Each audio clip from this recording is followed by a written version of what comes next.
All right, today I'm going to try to do this briefly, but this is a video about the use of a Defender belt on a U10 Pro.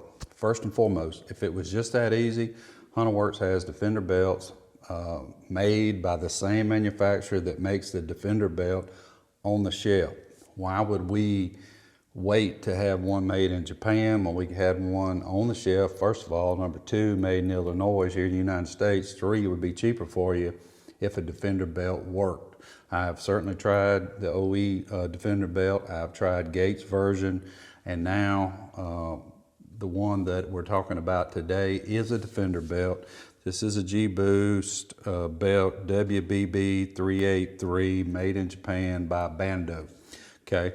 And it is a Defender belt. While it does work, it does not work ideal on a U10 Pro, same as the Defender belt. It worked, but not good enough, and I'm not going to sell something that's not right.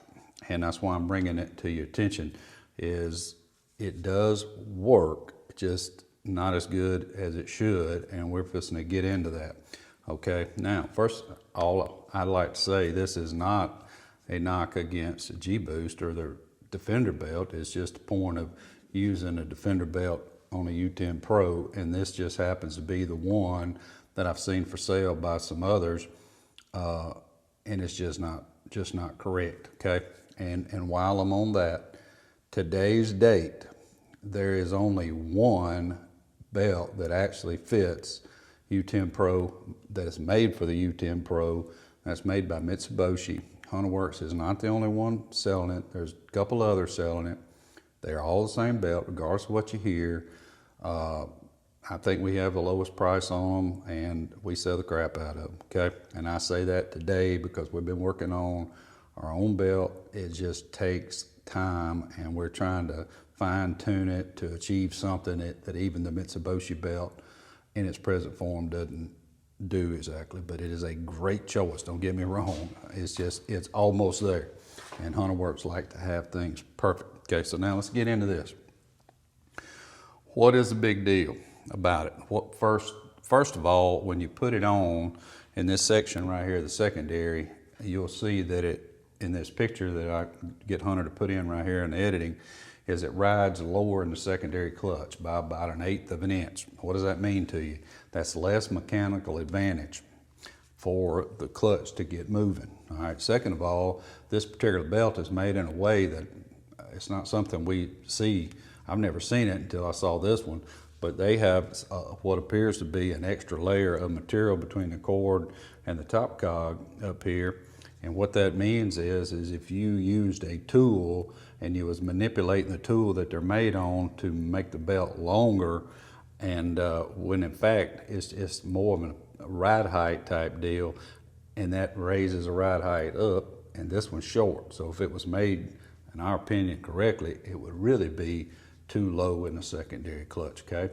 So it runs too low in the secondary clutch, and then at full shift out, which happens in high range around 45 miles an hour or so, the belt goes to the top of this primary, it goes to the very bottom of this secondary, and it wedges itself down in the very bottom of the clutch. Now the way this clutch is done, and I don't think you can see it from this picture, but I'm going to put this picture up here where we marked it with the black marker to see where the belt is traveling.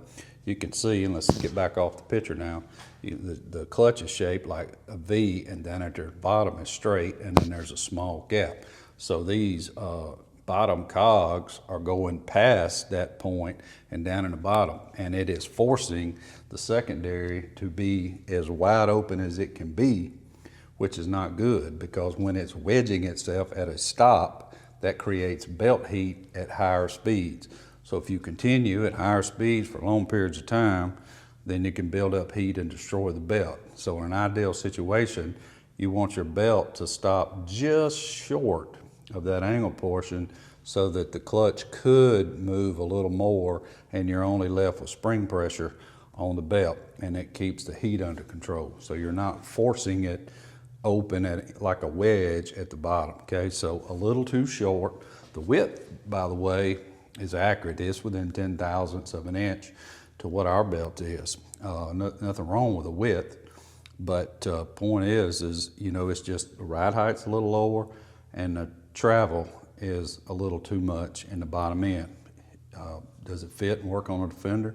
I have 2 Defenders. I haven't even tried it on them, to be honest with you, but that's neither here nor there. But you know, like I say, it is if it were just that easy and we could run a Defender belt, why wouldn't we just go in there and get one off the shelf instead of getting one made in Japan, wait 3 months, can't get but a few, and have to charge more for them?